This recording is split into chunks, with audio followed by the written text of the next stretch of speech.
शादी वाले दिन मेरी पत्नी घर से भाग गई। रिश्तेदार हमारा मजाक ना उड़ाएं, इसलिए मेरी माँ ने मेरी शादी अपनी सहेली की बेटी से कर दी। लेकिन मैं ये शादी नहीं करना चाहता था, क्योंकि वह अपने आप को कैसे समझाऊं कि शादी की पहली रात पति पत्नी क्या करते हैं। अभी मैं ये सोच रहा था कि मेरी कम उम्र की पत्नी ने अचानक। दोस्तों, इस तरह की कहानी और सुनना चाहते हो तो कहानी कल की चैनल को सब्सक्राइब करें। मैं घर में सबसे छोटा था। मुझसे बड़े 2 भाई और एक बहन थी। वे शादीशुदा थे। ज्यादातर ऐसा ही होता है कि मेरे मुंह से बात निकली नहीं कि पूरी हो जाती थी। हमारा घर एक खुशहाल, एक दूसरे का ख्याल रखना, सम्मान देना, एक दूसरे के काम आना हमारे घर की परंपरा थी। और मेरी माँ अपनी पड़ोस की बातों को बहुत ज्यादा करती थी, जो हमेशा हर काम में इस बात को रखती थी कि लोग क्या कहेंगे। उनके इस जुमले से हम बहुत परेशान हो गए थे।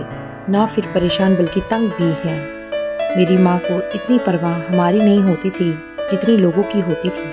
अगर ऐसा कर दिया तो लोग क्या कहेंगे, हमारी इज्जत खाक में मिल जाएगी। बस हर जगह मेरी माँ को अपनी और लोग क्या कहेंगे बस यही दिखाई देता था। कभी कभी तो पापा भी जुड़ जाते थे। पापा कहते हैं, किस बात की चिंता करती हो, मगर मेरी माँ का वही एक प्रकार का रटाया सेंटेंस तो सबको छुड़ाने के लिए काफी होता था। कभी कभी हालात ऐसे बदलते हैं कि खुशियों का पता ही नहीं चलता। किसी ने सही कहा है, जिंदगी इम्तिहान उसी का लेती है जो सबसे लाडला होता है। मैं जिस कॉलोनी में रहता था, अनीता भी उसी कॉलोनी में रहती थी। वह जब भी कॉलेज आती जाती मैं उसे देखा करता और मुश्किल से ही अपने दिल को संभाल पाता था। मगर हमें कब पता होता है कि हमारी जिंदगी में कब कौन आ जाता है, और हमारे लिए इतना ही कि हम उनके बिना जीने के बारे में भी सोच नहीं सकते। ऐसा ही हाल मेरा हुआ था। अनीता इतनी खूबसूरत है कि कोई उसे एक नज़र देखे तो दोबारा देखने की इच्छा जरूर करेगा। किसी परी से कम नहीं थी। ऐसा लगता था जैसे भगवान ने उसे बड़ी फुर्सत से बनाया हो। मैं अपनी पढ़ाई से फ्री हो चुका था और नौकरी ना मिलने की वजह से ज्यादातर मोहल्ले में इधर उधर खड़ा हुआ करता था। एक दिन अनीता कॉलेज के लिए निकली तो रास्ते में मैंने उसे रोक लिया। सोचा उससे बात करके देखता हूँ क्या कहती है, लेकिन मेरी इस हरकत से बहुत घबरा गई थी। मगर मैंने सिर्फ उसके भाई का नाम लेकर उसके बारे में पूछा। मैंने पूछा कि आकाश आजकल दिखाई नहीं देता। उसकी घबराहट देखकर मेरा कुछ और कहने की हिम्मत ही नहीं हुई थी, बल्कि उसकी इतनी ज्यादा घबराहट देखकर मुझे शर्मिंदगी होने लगी थी। मेरी वजह से परेशान हो गई। हालांकि उस दिन मेरा पक्का इरादा था कि अपनी मोहब्बत का इजहार कर लूंगा। इधर मेरी माँ मुझे नौकरी तलाश करने पर जोर डाल रही थी कि जल्दी नौकरी तलाश करो ताकि तुम्हारी भी शादी कर सकूं। और मैं अभी ये सब नहीं चाहता था। शादी एक बहुत बड़ी जिम्मेदारी होती है, जो कहना चाहिए कि बहुत बड़ी बर्बादी होती है। इंसान बस पत्नी और बच्चों में फंस कर रह जाता है, फिर उसे दुनियादारी का कोई होश नहीं रहता। सारी जिंदगी के मजे तो शादी से पहले तक होते हैं, बाद में तो बस सजा मिलती है। मुझे भी अंदाजा था कि इंसान शादी के बाद कितना परेशान रहता है, क्योंकि मेरे दोनों बड़े भाई शादीशुदा थे। किस तरह पत्नी और बच्चों के बीच फंसे रहते थे, रोज भागम भाग करते रहते थे। शादी तो करनी ही पड़ती, जिंदगी अकेले नहीं कटती। मगर मैं अभी शादी नहीं करना चाहता था। मेरा ख्याल था कि अनीता की पढ़ाई पूरी हो जाए तो अपनी माँ को अपनी पसंद बताकर उसका हाथ मांग लूंगा। अभी माँ को कुछ कहने की हिम्मत नहीं थी। मैं सोचता था तब तक अनीता की भी पढ़ाई हो जाएगी, मेरी भी नौकरी लग जाएगी। मैं रोज अपनी फाइल्स उठाता और अलग अलग कंपनियों में अपनी किस्मत आजमाने चला जाता। इन जगहों पर मेरे और भी ना जाने कितने लड़के आने वाले फ्यूचर के सपने सजाए हुए बैठे होते थे। इतने सारे लोगों में से किसी एक की किस्मत चढ़ती और वे भगवान का धन्यवाद करके खुशी खुशी वापस चला जाता और बाकी सबका मुंह लटक जाता। बाकी सब मुंह लटकाए अपनी फाइल बगल में दबाए किसी और जगह किस्मत आजमाने निकल जाते हैं। ये तो रोज का रूटीन बन चुका था। अपनी फाइल कई घंटे किसी कंपनी में इंटरव्यू का इंतजार करना और फिर मुंह लटकाकर वापस घर आ जाना और फिर किस्मत को कोसना। ये सिर्फ मेरे साथ ही नहीं होता बल्कि वहाँ ना जाने कितने लोग ऐसे थे जो अपनी किस्मत आजमाने आते थे और इसी तरह मुंह लटकाए वापस चले जाते थे।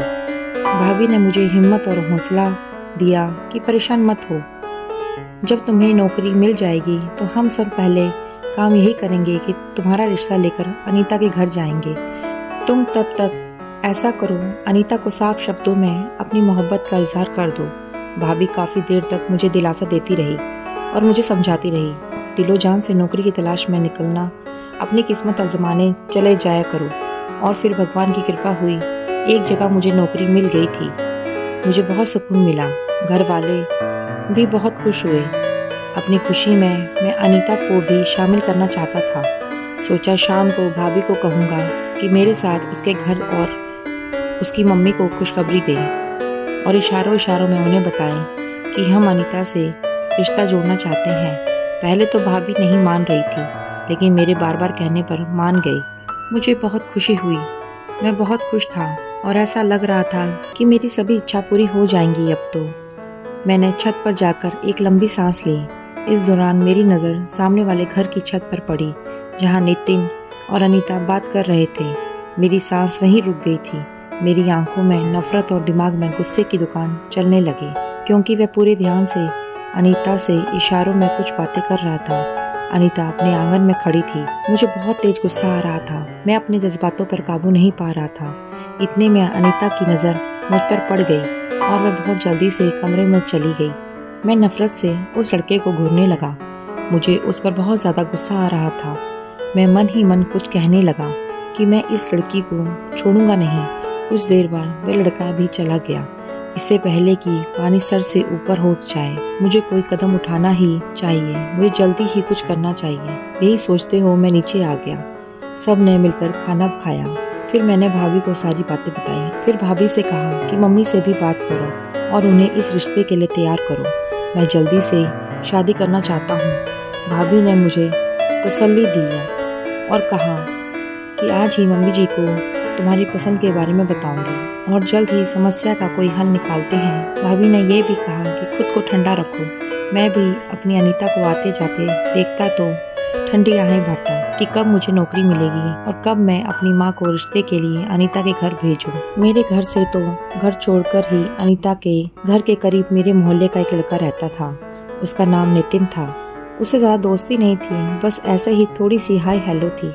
कभी कभी फुटबॉल टीम में होने की वजह से हमारी एक दूसरे से मुलाकात हो जाती थी। अच्छी शक्ल सूरत लड़का था और वह भी आजकल नौकरी की तलाश में था। उसकी पढ़ाई भी पूरी हो चुकी थी।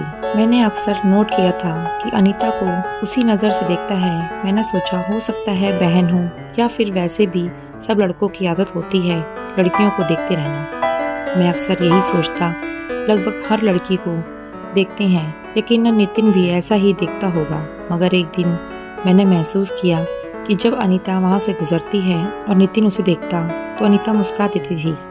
एक दो बार तो मैं ऐसा ही नोटिस कर लिया। फिर उसके बाद मैं खास ध्यान देना शुरू कर दिया तो सच में दोनों की आंखें चार होते ही दोनों हल्के से मुस्कुरा देते थे। मेरे लिए ये बात बहुत ही तकलीफ देने वाली थी, लेकिन मैं कुछ नहीं कर सकता था क्योंकि अनीता से मेरा कोई संबंध नहीं था। मैं किस रिश्ते के आधार पर अनीता को उस लड़के के करीब जाने से रोकता? बस घर जाकर कमरे में मैं घर में इधर उधर घूमता रहता और सोचता रहता कि किसी भी तरह अनीता को अपने दिल की हाल बता दूं और उस लड़के से पीछा छुड़वा लूं। मुझे कोई तरीका समझ में नहीं आता था। मेरी मोहब्बत जो मुझसे दूर जाती दिखाई दे रही थी। मेरी परेशानी दिनों दिन बढ़ती जा रही थी। क्या करूं? मुझे क्या करना चाहिए? अपने दिन रात की सोचों से परेशान था और अब घर वालों को भी दिनों दिन खराब होती हालत से परेशानी होने लगी। आखिर बात क्या है? वह मुझसे अक्सर पूछते कि तुम क्यों इतने परेशान रहते हो। असल समस्या थी वह भी मैं बताना नहीं चाहता था, मगर कब तक। आखिर एक दिन बड़ी भाभी मेरे कमरे में आई ही उनके बारे में सब कुछ बता दिया। मैं उससे प्यार करता हूँ और उससे शादी करना चाहता हूँ। मैंने भाभी से कहा कि नौकरी नहीं मिल रही, नहीं तो अब तक मैं अनीता के घर अपना रिश्ता भिजवा चुका होता। उस लड़के को इग्नोर करो। और मैंने ऐसा ही करने की कोशिश की, मगर मैं अंदर ही अंदर उबल रहा था और डर भी रहा था कि कहीं वे लड़का मुझसे पहले ही अनीता को उड़ा ना ले। मेरी चिंता देखकर भाभी ने मम्मी को सारी बातें बताई। पहले तो मम्मी नहीं मानी कि अभी नहीं तो नौकरी लगी है, वैसे भी पड़ोसी हैं, अगर बात ना बनी तो लोग क्या कहेंगे। जरूर लड़का और लड़की पहले से संबंध में थे, लेकिन किसी न किसी तरह भाभी ने माँ को तैयार कर लिया और फिर मेरी मम्मी और भाभी मेरा रिश्ता लेकर अनीता के घर गई और जब तक उनके घर में रही बेचैनी से इधर उधर चलता रहा और दिल ही दिल में भगवान से प्रार्थना करता रहा कि भगवान करे उसकी माँ राजी हो जाए, कोई परेशानी ना हो। मेरी मम्मी मान गई हैं और अनीता का घर रिश्ता लेकर चली गई। करीब 2-3 घंटे बाद घर आई, दोनों वापस आ गई। मैं उनके सामने क्या कि मुझे देखकर बताएं कि क्या खुशखबरी है या नहीं, पर वह दोनों मेरी तरफ एक नज़र देख कर अंदर चली गई। मेरे दिल जोर से 1 मिनट के अंदर ही दिमाग में चक्कर लगाने लगा और मुझे परेशान करने लगे। यानी कि बात नहीं बनी। मैं सोचता हुआ उनके पीछे कमरे में चला गया और मम्मी और भाभी के चेहरे को गौर से देखने लगा। वह दोनों पहले मुंह नीचे करके बैठे, मेरी तरफ देखा, फिर अचानक ही उनकी हंसी निकल गई। मैं हैरान और परेशान उनके 2 मिनट तक देखता रहा। फिर उन्होंने मेरी हालत पर तरस खाकर मुझे बताया कि वह इस रिश्ते के लिए राजी हैं। अनीता की मम्मी को इस रिश्ते से कोई एतराज नहीं। मैं खुशी से चीख पड़ा था। भाभी ने कहा, हाँ भाई खुश हो जाओ, समझो तुम्हारा काम हो गया। इतने में बाकी घर वाले भी आ गए। सबने मुझे बधाई दी और मेरी खुशी की तो कोई हद ही नहीं थी और मैं खुश कैसे ना होता। मेरी मोहब्बत मुझे मिलने वाली थी, पर दिल में एक ख्याल ये भी था कि कहीं अनीता को तो कोई एतराज नहीं होगा। मैं चुपके से भाभी से पूछा, मम्मी ने अपनी बेटी से पूछा या नहीं, क्या शादी के लिए तैयार है? भाभी ने बताया कि जाहिर सी बात है कि अनीता की माँ ने बिना अनीता की मर्जी की ये रिश्ता तय नहीं किया होगा। अनीता ही चाय बनाकर लाई थी। मम्मी ने उस रिश्ते की बधाई दी तो वह चुप रही थी, बस हल्की से मुस्कुरा दी। मतलब माँ बेटी के बीच बात हो चुकी थी। आंटी ने उससे पूछकर ही हाँ की होगी। ये सब कुछ सुनकर मुझे बहुत सुकून मिला। मुझे ऐसा लग रहा था कि जैसे मैंने कोई जंग जीत लिया हो। सामने वाले लड़के पर बाजी मार कर ले गया। घर में खुशी की लहर दौड़ गई थी। सब बातें करने लगे थे कि कब शादी का दिन रखें, शादी में ये करेंगे वे करेंगे। मैं अगली सुबह तैयार होकर ऑफिस चला गया। जाते हुए अनीता के दरवाजे पर नजर डाली कि शायद वह नजर आ जाए, शायद कहीं मिल जाए। मुझे उसकी मर्जी जाननी थी। मैं अपने कानों से उससे हाँ सुनना चाहता था, लेकिन वह मुझे कहीं नजर न आई। दिन गुजरते जा रहे थे। फिर एक दिन सबने कहा कि अनीता की मम्मी से शादी की तारीख मांग ली जाए। आज शाम मम्मी और दोनों भाभियां जाकर अनीता की मम्मी से शादी की तारीख ले आएंगी। भाभी ने फोन करके उनकी मम्मी को बता दिया था कि आज शाम को हम तारीख लेने आ रहे हैं। उन्हें भी कोई एतराज नहीं था। सब बहुत खुश थे। शाम को मम्मी और दोनों भाभियां अनीता के घर तारीख लेने चले गए। हम सब इस इंतजार में थे कि वे कब वापस आएं और पता चले कि शादी की डेट कब की तय की गई है और फिर हम वैसे ही तैयारी शुरू करें। मुझे बहुत ज्यादा बेचैनी थी। 1 घंटे बाद मम्मी और भाभी घर वापस आए। हम सब उनके आसपास जमा हो गए थे। पता चला 2 महीने के बाद की तारीख तय हुई है। सब ने एक दूसरे को बधाई दी और हम सब ने मुंह मीठा किया। मैं बहुत खुश था। घर में भी खुशी का माहौल था। सब शॉपिंग के लिए तैयारी करने लगे, अपने अपने कपड़ों की बातें करने लगे। अब मैं भी अंदर से सुकून महसूस कर रहा था और अपना पूरा ध्यान अपनी जॉब पर लगा चुका था। पहले से बहुत ज़्यादा मेहनत करने लगा था। मैं चाहता था कि शादी तक अपने बॉस का दिल जीत सकूं। उस दिन के बाद से मुझे अनीता कभी नजर नहीं आई। बहुत कोशिश की मगर उसे देखने ना मिला, लेकिन फिर भी सुकून था कि अब उसका नाम मेरे नाम के साथ जुड़ चुका है। घर वाले शादी की तैयारियों में लगे हुए थे। तेजी से दिन गुजरते जा रहे थे। घर में एक हलचल मची हुई थी। समय के गुजरने का पता ही नहीं चला। दिन पास आते गए। मेरे लिए शादी की ड्रेस पसंद की भाभी और बहन थी। दोपहर तक शॉपिंग करती और रात को काम से फ्री होकर ढोलक लेकर बैठ जाती। मुझे बीच में बिठाकर खूब गाने बजा दे। मैं भी उन गानों में शामिल हो जाता ते हंसी मजाक करता रहता। मेहंदी वाले दिन मेरे हाथों पर मेहंदी लगाई गई। कोई भी सोने के लिए तैयार नहीं था। सब अपनी अपनी मस्तियों में मगन थे। सुबह मुझे दूल्हा बनना था। वह भी सोचकर ही मेरे दिल में गुदगुदी सी हो रही थी। सारी तैयारी हो चुकी थी। आधी रात के बाद पता नहीं कौन सा समय था जब मम्मी ने सबको डांटा कि सुबह बारात की तैयारी करनी है। मैंने अनीता के घर की तरफ देखा, लेकिन वहाँ तो बहुत खामोशी थी। टेंट लग चुका था मैं तो ऐसा ही चलता हुआ बाहर निकल आया और अनीता के घर की तरफ देखा। वहाँ तो बहुत खामोशी थी। पता नहीं क्यों 3-4 दिन खूब रौनक थी, लेकिन आज इतनी खामोशी क्यों थी। मैंने भाभी से कहा कि जाकर पता करें, लेकिन भाभी ने मुझे चुप कर दिया कि कुछ देर में तुम्हारी शादी होने वाली है, ज़्यादा उतावले मत बनो। लेकिन मैंने भी जिद करके भाभी को अनीता के घर भेज दिया। मेरे दिल को देखते हुए भाभी चली गई। थोड़ी देर बाद आई तो मैंने देखा कि भाभी के चेहरे पर कुछ परेशानी थी। उनकी खुशी गायब हो चुकी थी। उनके चेहरे पर चिंता के भाव उभर आए थे। मम्मी उनके कंधे पकड़कर पूछ रही थी, क्या हुआ, तुम्हारा चेहरा क्यों उतरा हुआ है। मैं भी मम्मी के पास पहुंच गया था।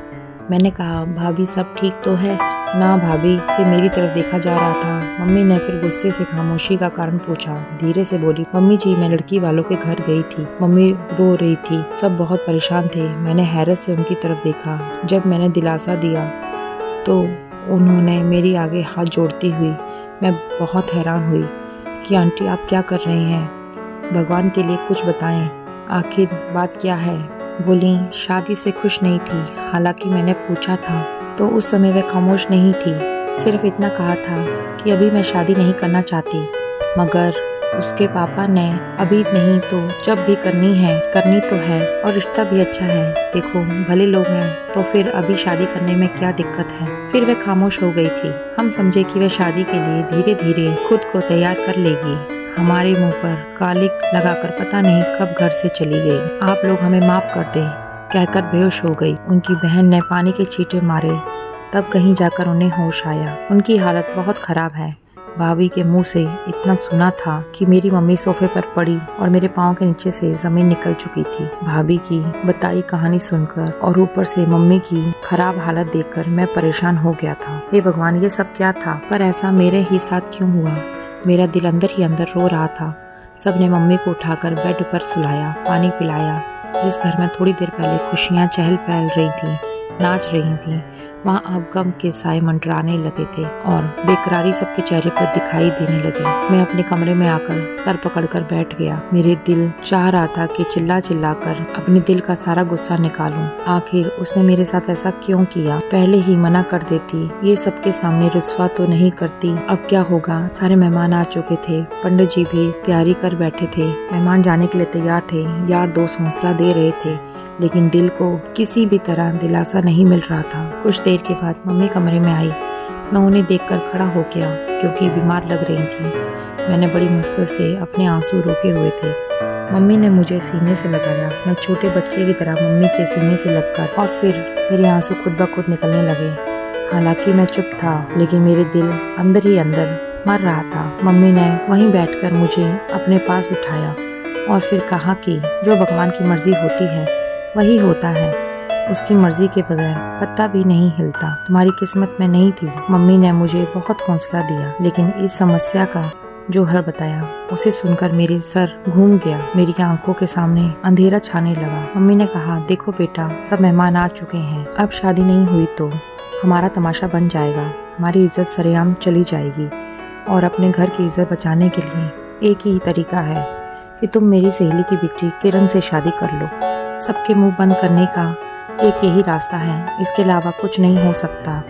या तो लोगों के सामने अपनी माँ का तमाशा बनवा लो, या खामोशी से मेरी बताई हुई लड़की से शादी कर लो।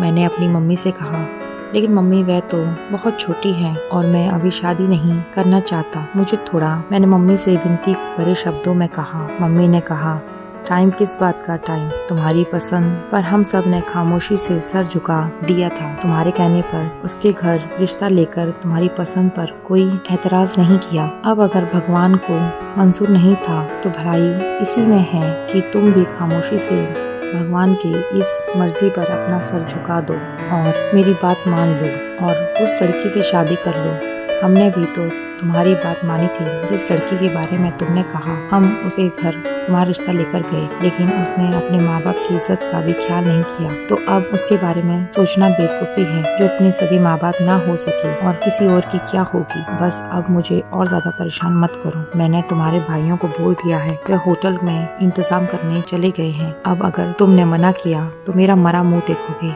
मम्मी ये कहकर, नहीं मम्मी, ऐसी बातें मत करो। भगवान आपको मेरी भी उम्र लगा दे। मुझे आपकी ज़िंदगी बहुत प्यारी है, उससे ज़्यादा कोई भी चीज़ प्यारी नहीं। आप पर मेरी हर खुशी कुर्बान है। मैं तड़प कर अपनी माँ के कदमों में बैठते हुए कहा, आप जैसा कहेंगी वैसा ही होगा। मैंने अपना सर अपनी माँ के गोद में रख दिया। मम्मी ने अपने हाथ मेरे सर पर रखा और मुझे आशीर्वाद दिया और बोली, एक धोखेबाज लड़की के पीछे खुद को बर्बाद मत करो। जिंदगी में बहुत सारे उतार चढ़ाव आते हैं। किसी एक के जाने से जिंदगी रुक नहीं जाती। अगर उसने तुम्हारी इज्जत की परवाह नहीं की तो तुम भी जिंदगी में सब कुछ भूल कर आगे बढ़ो। और अपने आंसू अंदर ही अंदर पीते हुए कहा, घर के खास लोगों को प्रोग्राम के बारे में बता दिया गया है। लोगों को कहा था कि अब होटल में बारात जाएगी। कुछ बातों को इधर उधर करके भाभी और मेरी बहन ने बात संभाली थी। बुझे हुए चेहरे के साथ, भारी कदमों के साथ मैं गाड़ी तक पहुंचा। सजी हुई गाड़ी अब मुझे वीरान लग रही थी। मेरी शादी हो गई, कैसे हुई मुझे कुछ भी नहीं पता। अब मुझे शादी में कोई दिलचस्पी नहीं थी, बस मेरी माँ को दिया हुआ वादा निभा रहा था। अपनी सोच में इतना गम था कि पता ही नहीं चला कि कब दुल्हन लेकर मैं वापस घर आ गया। मुझे ये सब एक भयानक सपना लग रहा था। बारात भी गई, दुल्हन भी आई, मगर सब एक मजबूरी में किया गया। मुझे दिल के साथ सब घर वालों का भी खत्म हो गया था। फिर भी हर एक रस्म को पूरा किया गया। लोगों का मुंह बंद रखने के लिए मजबूरी में जो शादी हुई या फिर जबरदस्ती करवाई गई। मैं सोफे पर जाकर लाश की तरह बैठा। सब मेरी हालत को अच्छी तरह समझ रहे थे। जिस इंसान की होने वाली पत्नी घर से भाग जाए, उसके मुंह पर तो जूता पड़ता है, और जो बेइज्जती होती है वे शायद ही कोई समझ सकता है। जिंदगी बेईमान और बेमकसद हो जाती है। ऐसा लगता है कि हाथ देखने वाले नजर उस आदमी पर हंस रही हो। अपने ख्यालों में बैठा था, उसी पर मुझे अपने कंधे पर किसी के हाथ का स्पर्श महसूस हुआ। तो वह मेरी माँ का हाथ था। मम्मी ने कहा, बेटा कुछ खा लो। माँ भी कुछ नहीं खाया। मम्मी को मेरी हालत का अंदाजा था। उन्हें पता था कि मैं भूखा हूँ। माँ भी भगवान का दिया हुआ क्या तोहफा होती है, कुछ कहे बिना सब कुछ समझ जाती है। मम्मी ने फिर कहा, उठो, खाना लगा दिया है, कुछ खा लो। मम्मी ने प्यार से मेरे सर पर हाथ फेरते हुए कहा, मम्मी मुझे भूख नहीं है। मैंने उनके हाथ चलाते हुए कहा, लेकिन मम्मी ने जबरदस्ती की तो उनकी खातिर थोड़ा सा खा लिया। भाभी ने कहा, जाओ अब अपने कमरे में। मैंने उनकी तरफ देखा कि प्लीज़ आप तो मेरे साथ कोई जबरदस्ती मत करो। मेरी आंखों में बेबसी के आंसू चमकने लगे थे। भाभी ने मुझे समझाया कि बुरी बात है, अब तुम्हारी पत्नी है, उसकी जिम्मेदारी उठाना अब तुम्हारा फर्ज है। तुम्हारे लिए भले ही आज की रात सबसे बुरी रात हो, लेकिन उसके लिए तो ये सपनों भरी रात है। आज की रात के लिए उसने सपने सजाए हुए होंगे। मैं अपने कमरे की तरफ चल पड़ा। कमरा जिसमें रहते हुए एक लंबा समय गुजर गया था। अपने कमरे से मुझे बहुत प्यार था। अपने कमरे के अलावा मुझे कहीं भी नींद नहीं आती थी। आज वही कमरा मुझे ऐसा लग रहा था जैसे वह कमरा कोई अंधेरी गुफा हो। वह कमरा मुझे अजनबी लग रहा था। उस कमरे में जाने को बिल्कुल भी दिल नहीं कर रहा था, लेकिन क्या करता, मजबूरन जाना पड़ा। मैंने कमरे का दरवाज़ा खोला। नज़र उठाकर देखने की भी हिम्मत नहीं थी। सामने बेड पर किरण बैठी हुई थी। मैं उसे कैसे पत्नी स्वीकार कर लेता। कल तक मेरे दिल में कोई और थी, किसी और को लेकर मैं सपने सजा रहा था। आज अचानक सब कुछ बदल चुका था और फिर मेरे सामने बैठी थी। अपनी पत्नी का स्थान कैसे दे सकता था? आदमी होने का क्या हक होता है? हे भगवान, मेरे घर वालों ने क्या कर दिया? मैं उस लड़की को देखते देखते सोच रहा था। मैं धीरे से अपने बेड पर आया और एक तरफ को लेट गया ताकि उसकी नींद खराब ना हो। पता ही नहीं चला कि कब नींद आई और मैं सो गया। और जब आँख खुली तो ऐसा लगा कि जैसे अभी आँख लगी थी और अभी खुल गई, जैसे सूरज बहुत जल्दी निकल आया हो। लेकिन ये देखकर मैं हैरान रह गया कि सो रही थी। सोते हुए एक मासूम सी बच्ची लग रही थी। मैं सोचने लगा, नहीं तो फिर क्या मेरे घर वालों को ऐसा नहीं करना चाहिए था? मेरी पत्नी बनकर रह सकती है या नहीं? मैं पत्नी का स्थान दे सकूंगा? पत्नी होने का मतलब भी समझती है? करवट बदल एकदम सीधा होकर बैठ गया, क्योंकि मेरी जबरदस्ती की पत्नी मेरे करीब बैठी मुझे देखकर मुस्कुरा रही थी। मुझे भी बिल्कुल भी इस तरह की हरकत की उम्मीद नहीं थी। मैं तो उसे नासमझ समझकर टाल रहा था। मुझे अचानक इस तरह से चौंका देखकर वह खुलकर हंस पड़ी। आप तो डर गए। मैंने कहा नहीं, किस बात का। फिर वह कहने लगी, आप रात को बहुत देर से कमरे में आए थे। उसने मेरे हाथ को अपने हाथ में लेते हुए कहा। मैं उसकी इस हरकत से एकदम चौंक गया। मेरे माथे पर पसीने की बूंदें चमकने लगी। मैं जिसे छोटी और मासूम समझ रहा था, वह इतनी भी मासूम नहीं थी। मैंने कहा, हाँ, थोड़ी देर हो गई थी। मैंने उससे हाथ छुड़ा लिया तो मैं बोला कि तुम सो रही थी। कहने लगी, हाँ, मुझे जल्दी नींद आ जाती है। शरारती मुस्कुराहट के साथ कहा कि आप मुझे उठा देते। मैं इस बात पर हैरान रह गया। कहने लगा कि नहीं, मैं भी थका हुआ था। मैं जल्दी से उठकर और फ्रेश होने चला गया। मुझे इस कमरे में रुकने का जरा भी दिल नहीं कर रहा था। जल्दी से बाहर जाना चाहता था। फिर मैं जैसे ही फ्रेश हुआ, तैयार होकर जल्दी से बाहर जाने लगा तो वह बोलने लगी, आप कहाँ जा रहे हैं? मैंने कहा, कहीं नहीं, अभी आता हूँ। मैं क्या करूँ? मैं सोफे पर आकर बैठ गया। मैं सोचने लगा कि यह मेरे साथ क्या हो रहा है। फिर मेरा ध्यान अनीता की तरफ चला गया। क्या अनीता उसके सामने वाले नितिन को पसंद करती थी? क्या वह साथ भाग गए हैं? मैंने देखा घर में अभी सब सो रहे थे और मम्मी अपनी चाय बनाकर कमरे में चली गई। आराम से उठकर मैं बाहर निकल आया। अनीता के घर की तरफ देखने की इच्छा अब मर चुकी थी। हाँ, उसे लड़के का पता करवाना चाहता था। एक तरफ कुछ बच्चे खेल रहे थे। मैंने एक बच्चे को प्यार से बुलाया और कहा कि सामने घर से नितिन भाई को बुलाकर लाओ। वह बच्चा मेरी बात सुनकर जाने लगा, लेकिन मैंने कुछ सोचकर उस बच्चे को रोक दिया। खुद ही नितिन के घर की तरफ चल पड़ा और फिर मैंने उसके घर का दरवाजा बजाया। 3-4 बार ऐसा करने के बाद एक आदमी बाहर आया। ना वह उसके पापा थे ना भाई, लेकिन वह मुझे नहीं जानते थे। मैंने कहा कि मैं नीरज के ऑफिस वाला दोस्त हूँ। मैंने देखा वह आदमी जो कोई भी था, यकीनन नितिन का मामा चाचा जो भी था, उसके चेहरे पर घबराहट थी। उसकी परेशानी मैंने भाप ली थी। कहने लगे, नितिन दरअसल किसी काम से शहर से बाहर गया है। कोई ज़रूरी काम था। मैंने पूछा तो उसने कुछ आती हुई आवाज़, हाँ, कुछ ज़रूरी काम था। मैंने पूछा, कब तक आएगा? मुझे उससे बहुत ज़रूरी काम था। वह आदमी कहने लगा, अभी तो कुछ नहीं पता कि कब तक आएगा। लेकिन मैं वहाँ से हटकर दरवाजे के पास ही खड़ा रहा। मुझे अंदर से आवाज़ आने लगी। अंदर से आवाज़ आ रही थी। कोई कह रहा था कि उसके दफ्तर से भी पूछने के लिए लोग आने लगे हैं। कल मोहल्ले वालों को भी पता लगेगा हमारे बेटे का कारनामा। ऐसा है, हम किसी को मुंह दिखाने के काबिल नहीं रहेंगे। कमबख्त पहले ही बता देता तो इज्जत से उसका रिश्ता मांग लेते। उस लड़की के घर वालों के मुंह पर भी कालिक लगा दी और हमें भी किसी को मुंह दिखाने के काबिल नहीं छोड़ा। मैं खड़ा था। मेरा शक यकीन में बदल चुका था। यानी वे दोनों एक साथ घर से भाग निकले थे। मुझे उसी दिन समझ जाना चाहिए था। उनके मामले में टांग नहीं लड़ाने से यही अच्छा था कि मैं अपने एक तरफा मोहब्बत का गला घोट देता तो वो 2 घर टूटने से बच जाते। मेरा घर तो ना चाहते बस गया था, मगर दिल तो टूट चुका है। कुछ देर तक वहाँ खड़ा रहा, फिर अपने शरीर का बोझ उठाकर वापस घर आ गया। मम्मी ने मुझे बाहर से आते देखा तो हैरान हुई।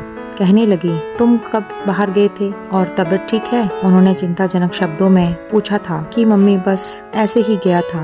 मम्मी ने पूछा, अच्छा ये बताओ किरण सो रही है या जाग गई है? मैंने ऐसे ही लापरवाही से कहा, मुझे नहीं पता, शायद जाग गई होगी, देख लो खुद ही जाकर। मेरे दिमाग में नितिन के घर से आने वाली बातें सोचने लगा। इसका मतलब वे दोनों एक दूसरे से मोहब्बत करते थे और मेरे साथ रिश्ता होने पर दोनों ने घर से भाग जाना सही समझा। वे कितना भयंकर हर कदम उठाया। उन दोनों ने अगर अनीता पहले ही अपनी पसंद अपनी माँ को बता देती तो सब कुछ ना होता। ये सब कुछ मेरी वजह से हुआ। अगर उनकी मोहब्बत सच्ची तो कसम से मैं रास्ते से हट जाता, जो सबके घर वालों को परेशानी से बचा लेता। एक बार तो कहती, क्या मोहब्बत इतनी खुदगर्ज होती है या फिर बेवकूफ़ या अंधी सोचने समझने की सलाह ही खत्म हो जाती है? क्या मोहब्बत जज्बाती हो सकती है? मगर सच्ची मोहब्बत अपनों को दुख नहीं देती। क्या किया तुम दोनों ने? मैं अपने सर पर धीरे धीरे मुक्का मार रहा था तभी मम्मी मेरे कमरे से बाहर आई और सीधा मेरे पास आकर बोली, क्या हुआ मेरे बच्चे? क्या सिर में दर्द है? लाओ मैं दबा दूं। मम्मी ने बड़े प्यार से मेरे सर पर हाथ रख दिया। नहीं मम्मी, आप खुद ही बहुत थकी हुई हैं, आप आराम करें, मैं टैबलेट खा लूँगा, सब कुछ ठीक हो जाएगा। मम्मी ने मेरा माथा चूमा और चली गई। मैं पछतावे की चक्की में पिस रहा था, मगर अब क्या हो सकता था। अब इस जिंदगी को खामोशी से गुजारना ही था और समझौते की पटरी पर चलाना था। अपने लिए और अपनों के लिए धीरे धीरे सब कुछ रूटीन पर आने लगा था। फिर से ऑफिस जाने लगा था, लेकिन अब तक मैंने अपनी पत्नी को हाथ भी नहीं लगाया था। हालांकि मुझे अंदाजा हो गया था कि वह बहुत ही अच्छी और समझदार है। वह कम उम्र की जरूर है, लेकिन बेवकूफ़ नहीं है। उसने बहुत ही समझदारी के साथ पूरे घर संभाल लिया था। उसके अच्छे व्यवहार से सब घर वाले बहुत खुश थे। मेरी भी बहुत सेवा करती थी। मेरे साथ हंस हंस कर जब बात करती है, उसके गाल पर एक डिम्पल पड़ जाता था जो उसकी खूबसूरती को चार चांद लगा देता था। उसके मासूम से चेहरे पर यह डिम्पल बहुत ही प्यारा लगता था। मैं ना चाहते हुए भी उसकी तरफ देखता रह जाता था। धीरे धीरे मेरे दिल में अनीता का गम निकलता जा रहा था और मेरे दिल में किरण की मोहब्बत बढ़ने लगी थी। सच कहते हैं, तूफान जितनी तेजी से आता है उतनी ही तेजी से गुजर भी जाता है, लेकिन बहती हुई नदी धीरे धीरे बहती रहती है, हमेशा बहती है। अनीता के लिए मेरा प्यार एक तूफान था जो एकदम से खत्म हो गया था, लेकिन किरण के लिए मेरी मोहब्बत बहती हुई नदी की तरह थी जो मेरे दिल में धीरे धीरे बढ़ती जा रही थी। किरण बहुत ही शरारती थी। जब भी मैं ऑफिस से थका घर आता तो उसकी शरारत मेरा मूड खुशनुमा बना देती थी। धीरे धीरे हमारी शादी को 6 महीने गुजर चुके थे, लेकिन अभी तक मैंने किरण को हाथ नहीं लगाया था। लेकिन उस रात जब मैं अपने लैपटॉप पर अपने ऑफिस का कुछ काम कर रहा था, किरण बेड पर लेटी हुई थी, लेकिन मैं उसकी नज़रों की तपिश महसूस कर रहा था। बार बार मुझे ही देख रही थी। मुझे उसकी नज़रों से उलझन हो रही थी। तभी उसने कुछ ऐसी बात कह दी कि मेरा मुंह खुला का खुला रह गया। किरण बोली, क्या आप वो हो? मैं उसकी बात का मतलब ही नहीं समझ रहा था। यह फिर समझ कर भी ना समझ पड़ गया। मैंने कहा, तुम क्या कहना चाहती हो? मैं समझा नहीं। उसने फिर कहा, मुझे लगता है कि तुम वो हो। इस बार मुझे गुस्सा आ गया। मैंने कहा, देखो, मैं एक नॉर्मल इंसान हूँ और मुझसे इस तरह की बातें करने की तुम्हारी हिम्मत कैसे हुई? मेरी बात पर वो खिलखिलाकर हंस पड़ी और कहने लगी, हमारी शादी को 6 महीने हो गए हैं, लेकिन तुम मेरे पास ही नहीं आते हो। मैं समझी कि शायद तुम नामर्द हो, लेकिन कोई बात नहीं। अगर तुम नामर्द भी हुए तभी मैं तुम्हारे साथ पूरी जिंदगी गुजार लूंगी। मुझे तुमसे मोहब्बत हो गई है। किरण ने अपनी मोहब्बत का इजहार कर दिया कि मैं तो उसके आंखें फाड़ कर देखता रह गया, लेकिन उसकी बात पर मुझे गुस्सा आ गया था। मैंने किरण से कहा कि मैं नामर्द नहीं हूँ। मेरी बात पर किरण की आंखों में फिर शरारत उभर आई थी और फिर उस रात मैंने किरण पर साबित कर दिया कि मैं नामर्द नहीं हूँ। मैंने उसके खूबसूरत और नाजुक से शरीर को बाहों में भर लिया था और पूरी रात मोहब्बत करता रहा। अब तक मेरे मन को शायद अनीता जकड़े हुई थी, लेकिन अब मेरे मन पर पूरी तरह किरण का कब्जा हो चुका था। किरण को बाहों में भरते ही अनीता का ख्याल दूर दूर तक मेरे दिमाग में नहीं था।